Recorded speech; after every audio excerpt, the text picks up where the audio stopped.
Hello,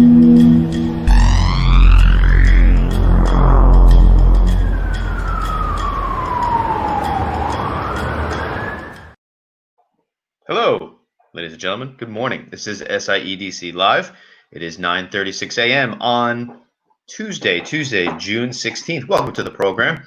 This program every Tuesday and Thursday morning, right here on SIEDC's Facebook page, or if you're watching live on Gotham Trinity Productions YouTube page, good morning to you, where we chat with someone from the small business community in the SIEDC business community, that is. My name is Todd Bivona with Gotham Trinity Productions. Working hard behind the scenes is Michael Graziuso, a partner at Gotham Trinity. Special thanks to Bobby Anderson for joining us today behind the scenes, helping us out. Today, we're very happy to be joined by Adam Zellner, is going to be joining us. He is the president of Greener by Design. And each day, every Tuesday and Thursday when we do this show, it's been great chatting with small businesses within the SIEDC organization and finding out how they've been coping through the COVID-19 pandemic, specifically what happened right before the valve got shut off, as we always like to say, and then what happened during the past 3 months during the quarantine. And now that we are in phase 1 in New York City, what does that mean for them with phase 2 imminent? I believe it's next week. Bobby will let me know if my math is correct on that. So yeah, there's a lot of implications for every single business and how they're going to function. And the SIEDC has been an excellent source of information for people to go to, entrepreneurs and business owners to go to, when it comes to figuring out how are they going to rebuild and what does that look like from a physical perspective, from an instructional perspective, and training their team if that's necessary. So they've been an excellent source. I know last week and a couple weeks ago, the SIEDC was distributing masks, which is a great service right outside of Chocolatier. I know Jay Anderson was a part of that. June 22nd is phase 2.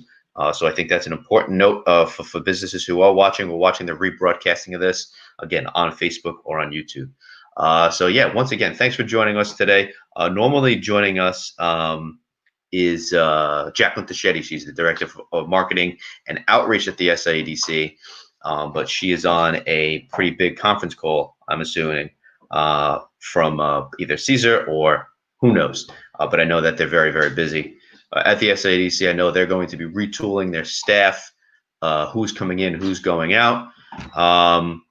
I would like, Bobby, I'm going to have you come on real quick, just to say a quick hello and to give us just an overview. Hey, Bobby, good morning, pal. Hey, good morning. How are you? Good, man. So yeah, Bobby, real quick, because I want to make sure Adam gets plenty of time to chat this morning, because I think what his business does is very, very cool, and wanted to dive deep into that a little bit. Bobby, if you can share anything from the offices of the SIEDC, anything pertinent, if you could expand upon what I was talking about in regards to the mass distribution, or I know there's a webinar or seminar coming up, you can touch on, Bobby. For sure. Yeah. So appreciate you having me on today. I have some big shoes to fill with Jaclyn, obviously not here today. But yeah, excited about the masks. Obviously, for kind of moving forward, I think the masks are going to be a little bit of the new normal within New York City and within the business community. So, if there are any businesses out there in Staten Island that are looking to get some masks, we have about 40,000 masks to distribute throughout Staten Island. So you touched on Jay Anderson, who's been doing a great job with that. He's been working with the SBS to be able to give out as much masks as we can. So if there is anybody out there who is interested in getting some masks from us, please either reach out to myself or to Jay or to Jaclyn, or really to anybody over at the SIEDC, because we'd obviously love to be able to get them out to you. Right. Which is, yes, which is incredibly important to be ready. If your business is not open already, it's important to be ready. Correct. And I know, heck, even gloves, Bobby. I mean, some sure. businesses, depending upon your business, again, you're going to need gloves in addition to the mask. But the I think mask that's going to be a little. Yeah, I'm sorry, Todd. I think that's going to be a little bit of the new normal there too. I think putting masks and gloves, whether it be in a restaurant or whether it be in a retail store, or whether it be in an office space. I just went over to our offices this past week to stockpile our office. with Right. masks and gloves and some hand sanitizers Yes. and disinfectants and everything. So it's going to be important to be prepared. So like you were speaking about before, I think phase 2 is going to be coming up potentially next week. Obviously, if things start changing, then we'll let you know. But I think things are going to be opening up a little bit more starting next week. So that's going to be exciting for everybody. And Bobby, I always pepper Jaclyn with a couple questions about events that were postponed, not canceled. Correct. A lot of things are pretty much pushed as far as the SIEDC perspective that I'm sure our guest Adam Zellner will be a part of. Yes. Whether it's the always annual anticipated business conference, the health and wellness fair, of course the gala slated for December, I believe. Yep. Yeah. Just lastly, then I'll get you on your way, Bobby. Just the events to come in the fall for this SIEDC. Yeah, definitely. So excited to get out and see some people again, right? I mean, these are great doing these online and everything, but it's always better to be in person. So our first event's going to be annual chairman's outing, which is Thursday, September 10th. It's going to be at the Atlantic City Country Club. And after that, that's when we go into more of the conferences. So our business conference is going to be on October 8th at the Hilton Garden Inn. And then our Health and Wellness Expo, which is going to be Wednesday, November 4th, also at the Hilton Garden Inn. So excited to be able to do those, excited to get in front of some people again and have a little interaction with people as well. Yeah, and they're a huge part of what it means to be an SIEDC member, whether you're an ambassador of the event, whether you're a major sponsor of the event, or if you're part of the public and just want to attend. Because remember, the annual business conference is open to the public and is providing useful information from small businesses on Staten Island. All right, Bobby, you did a hell of a job. Thanks for the quick update. I had big shoes to fill today. I tried. Huge shoes to fill, of course. The boss lady of ours. I think we're good. I think we want to give again. Adam Zellner is going to join us right now. So Bobby, thanks for the time. With all right, that, Todd. All right, man. So yeah, Adam Zellner again. He is. Hold on, my computer froze. I'm back. Hey, Adam. Good morning. Morning. How's everything going, man? Fantastic, Todd. Good morning, Bobby. It's good to see everybody. As I said, can't wait to see everybody face to face, but the little screens will have to do for now, gentlemen. Yeah, that's right. This two-dimensional, as Mike Razzuso, who's working behind the scenes, says, when you go see people in person, it's like, oh my God, you're 3D. It's amazing. I can see the other side of you, which is very true. I love when Grass says that. But Adam, let's get to you and Greener by Design. Can you give us a history about Greener by Design, Adam? Sure. We're a 15-year-old, coming on 15-year-old company. I can't believe when I say that sometimes. That specializes in really three things, right? And in these times, very interesting, right? We are an environmental company that looks at resiliency, looks at environmental regulations, looks at energy, sustainability. There's a lot of words for it these days, but over the last 15 years, we have been working throughout the tri-state and knock on wood now growing with offices out in Florida and Texas and doing some work in California as the world is taking on resiliency. People call it sustainability, lots of different things. But as all of it, and I'll kind of use this as a bridge to where we are today, right? This idea that changes in the environment, changes in weather, changes in storms, changes in diseases, unfortunately, this is going to continue to come, right? Where the world is a new, flatter place. And as a company, we're going out there looking to try and identify best practices, bring those best practices, cost-saving measures and other things back here, and to help all sorts of public and private clients that we represent throughout the island and Manhattan and New Jersey and Connecticut now, and help them deal with this changing world, including what we're dealing with here in this pandemic. So.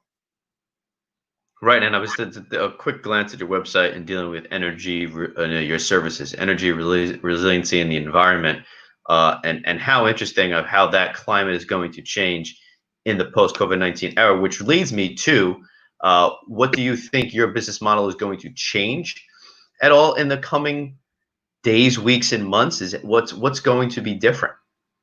Yeah, it is. I think like all of us, right? I think I think there are kind of three things that we see, and you know, knock on wood, especially with some of our friends in retail and restaurants and others who have taken such terrible economic losses. You know, we have been very busy over these last couple of days because a large part of our business looks at resiliency, but it's also the idea of LEED and indoor air quality and healthy buildings, which have become very front and center. And so we can see a couple things. Number one, we are very busy looking at that changing world of air quality, and when people preparing to come back to work, right, they're beginning to think about whether that's, you know, cleaning protocol or ultraviolet in the HVAC or other things. They're beginning to think about how they're going to reactivate their world, and so we're going to be very busy in that space. And you know, especially because we're all local, right? We're all here, and unfortunately for many of us, we lived through 9/11. And I bring that up because this, in some ways, it is similar as we're preparing to bring people back. And we're talking about back in 9/11, we were talking about security and making sure folks didn't get in who didn't, you know, who shouldn't be in our places or our airplanes or anything else, right?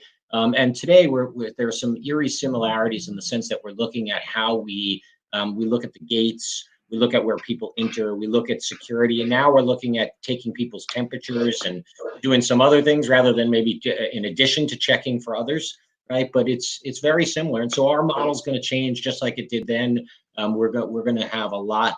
We're going to be a lot busier inside buildings, inside people's spaces, trying to work through how they use a combination of technology, you know, and smarts, right? How we bring people back slow, we stagger things, we incorporate our security and our cafeteria and everybody else as part of our strategy.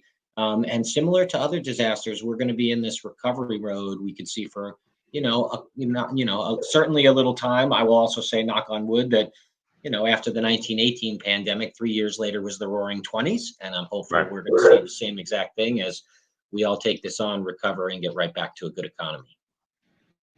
Right. So it's going to be a slow process that will take a while, right? And it sounds like what you will be a part of in helping the community get back on their feet, whatever that can mean for every business on Staten Island.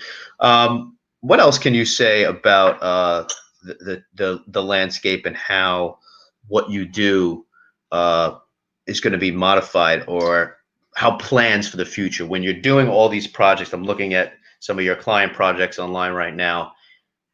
Are they going to have to be retooled and rethought?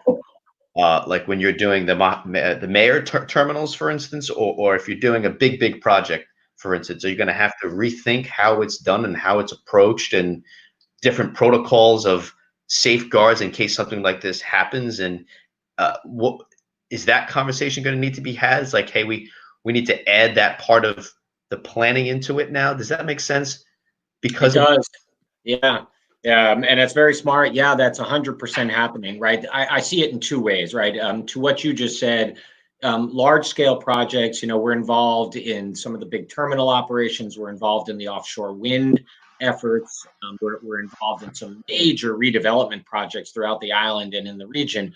And all of those are being rethought from literally the ground and how we work with the, you know, construction teams, to what we're trying to do, right? I mean, literally the results are also changing.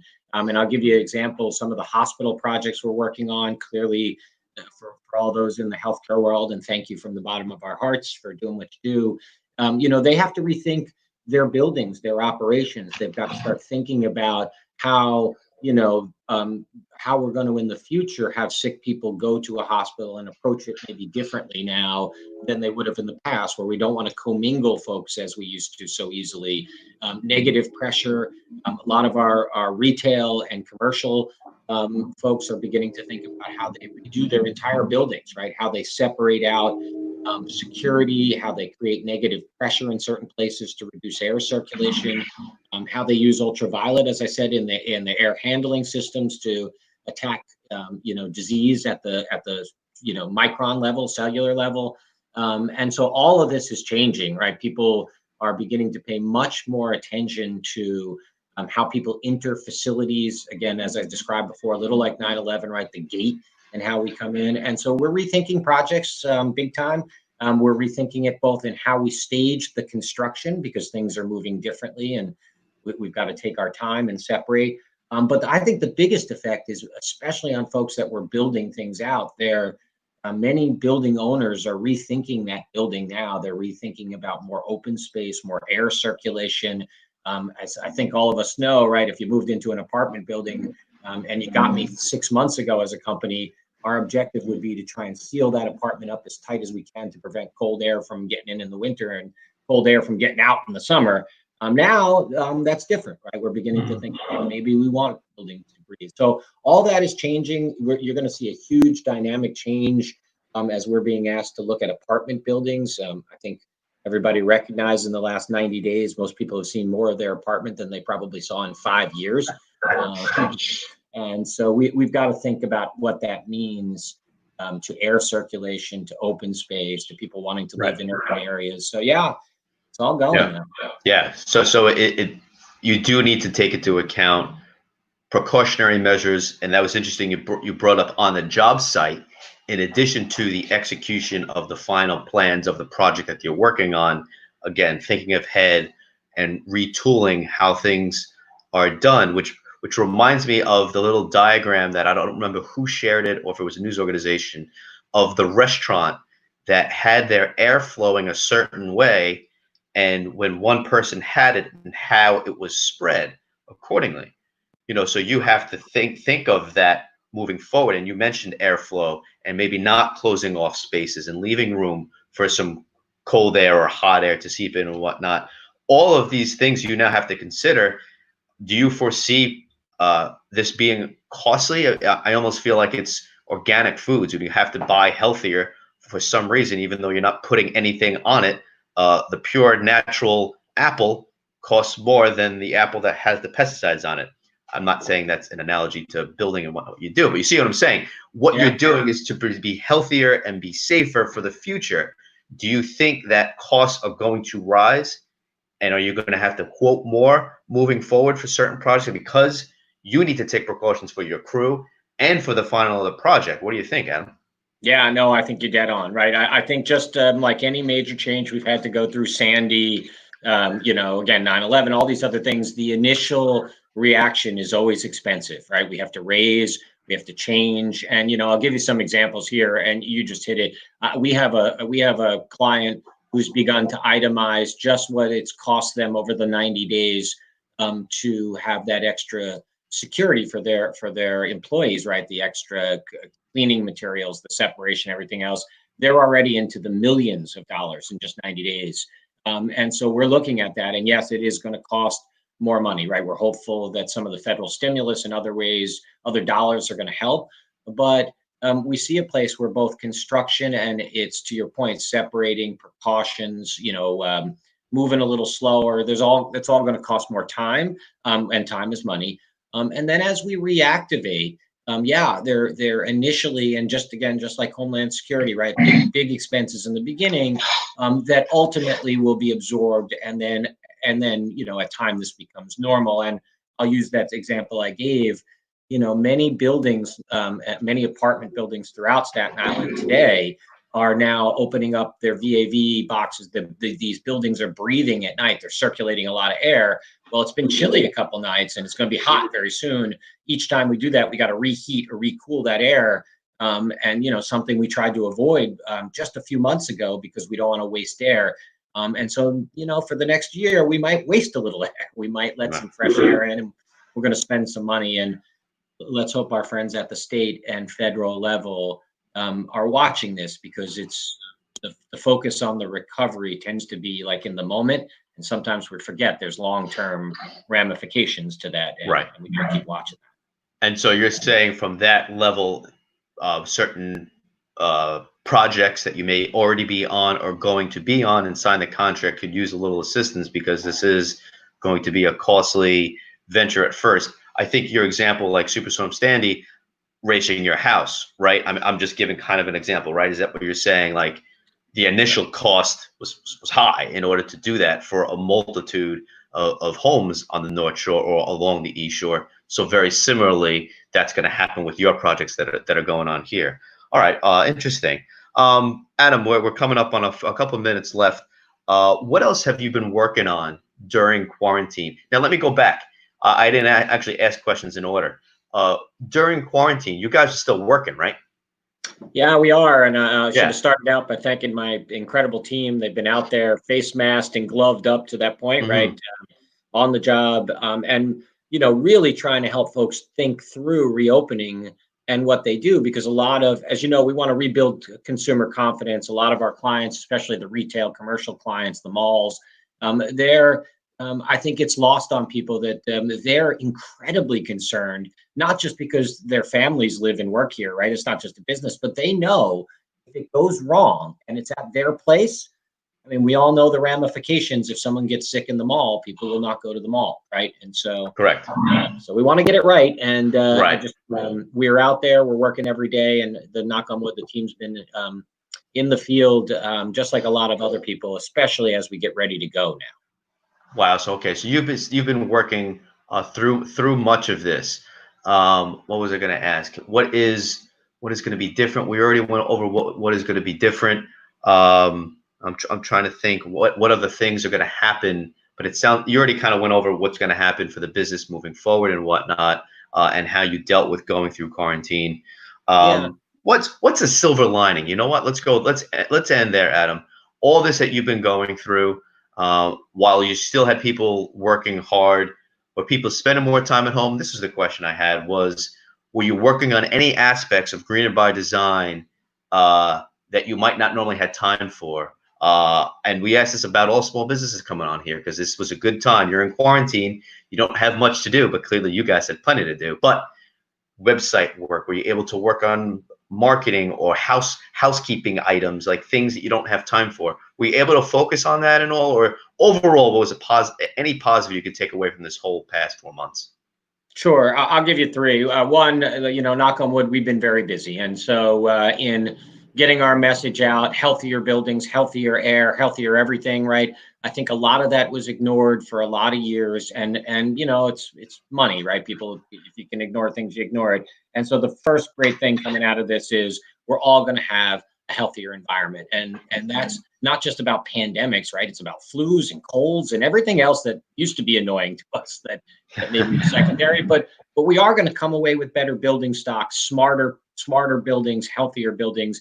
And then as a company, we've had I think it's a great question, knock on wood, we've had the ability to work on some incredible projects with our clients. We never would have had the time because they were so focused on the immediate. We've stepped back and done some real master planning with some very large clients in the area that are looking at investing tens, if not hundreds of millions of dollars in expansion for offshore wind and a whole bunch of other things. And so we've had that great moment to think. And that's what I'll close on here, really, which is, I said it before, we're resilient people. I don't think we give ourselves enough credit how fast we rotate to being online. And 90 days later, we're used to the little screens and everything else. But coming away from this, when we're done, just like we did after Hurricane Sandy and just like Lower Manhattan after 9/11, we're going to make smart investments. And as part of that, we're going to get better building stock, healthier environments. We're going to be smarter about the way we do things. And I think coming away, just like we have in the past with these kind of incidents, we're gonna take it on the chin. It's going to cost some money, some time, and very unfortunately a lot of lives. But when we come through this, we're going to be smarter. We're going to have better buildings, cleaner stock, and we're going to be smarter how we approach the future. And I think that's great for all of us. And yeah, and that's extremely a great way to end it, actually. And that's extremely important for people to understand that we are going to be better from this. And I think that's the best point, is we're all going to be safer and healthier because of all this. Because now all those precautions that we talked about, although initially costly, hopefully we get some help from our good friends, city, state, federal level, those put into place, and now we're all going to benefit from it. So Adam Zellner, thank you so much. What a great conversation. Really enjoyed chatting with you and getting an inside look into Greener by Design. Thanks so much for the time, man. Well, thanks for having us. Be safe, and look forward to seeing everybody in person in a socially distanced way soon. Yes, looking forward to meeting you and seeing you in person, Adam. Take care. Have a great day. All right, you too. Thanks, everybody. All right, so that was, once again, that was Adam Zellner joining us. He is the president for Greener by Design. Oh, and just as quick as it was on, here you go. So there's that. That was a very good conversation, actually. What a nice guy. And I think Bobby nailed on the head. He's very well spoken and an interesting aspect of business of all the construction companies and all companies like that, although Green by Design is not just a construction company, how they're going to move forward, but looking at it as, okay, we have to be safer now. So that's a safer work conditions for your workers, and it's a safer product that you're putting out there, wherever out there actually means. Okay, we are done. Before we go, just a little shout out to the Staten Island Rising Virtual Summit that is tomorrow morning at 9 a.m. to 11 a.m. on the Gotham Trinity Productions Facebook page. It is a fundraising event for the local nonprofits on Staten Island. You can go to StatenIslandRising.com in order to donate to your favorite nonprofit. And if your nonprofit is not listed, be sure to contact someone from the nonprofit. Then they can market the event and show up on StatenIslandRising.com. What is the summit? The summit is on leadership, specifically leadership through crisis. And just like we spoke with Adam, how do businesses thrive and do better moving forward? That's what this leadership panelists cover. It covers the psychological and emotional aspect of leadership through crisis. It focuses on effective leadership and, of course, having an intentional strategy through leadership. We also have some moments of levity brought to you by our friends at Illuminart, which is a 501c3 on Staten Island. Don't forget the arts.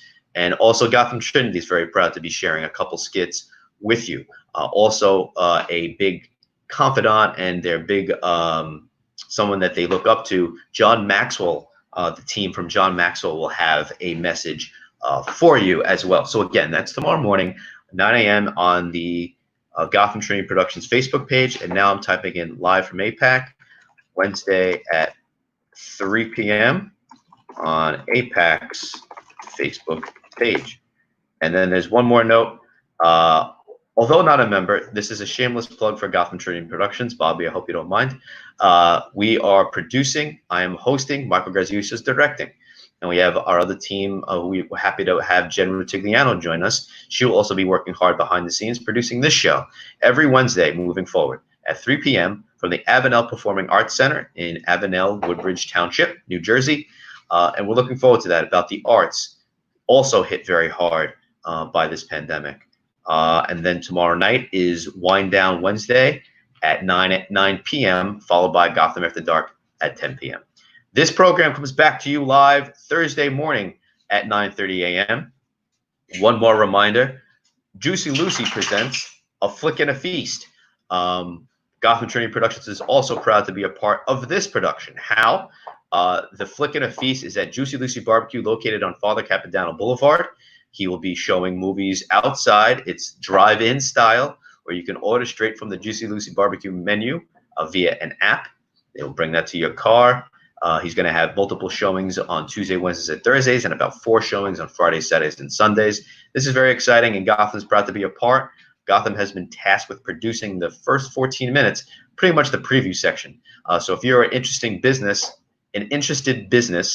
I'm looking specifically at the SIEDC businesses because we have a special discount, a special introductory rate. So this is low rates for being the first showing, the first week, and whatnot.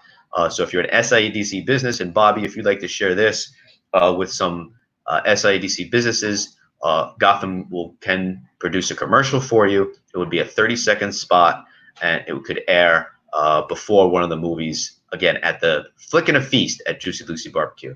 So also excited to announce that. And I think that does it for announcements. Grass, shake your head yes? Yes, he wants to go. We have a meeting at noon. We're about to go shoot elements for Bohemian Rhapsody for the SIEDC all-member thing that I think Bobby enjoyed. Bobby enjoyed dancing in that.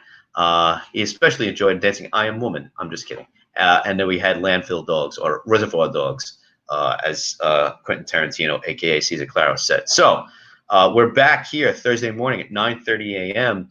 with another edition of SIEDC Live. My name is Todd Bivona. I am the digital media ambassador for the SIEDC. I'm from Gotham Trinity Productions with Michael Graziuso. So Bobby, thanks for the time. We will see you Thursday morning. Goodbye.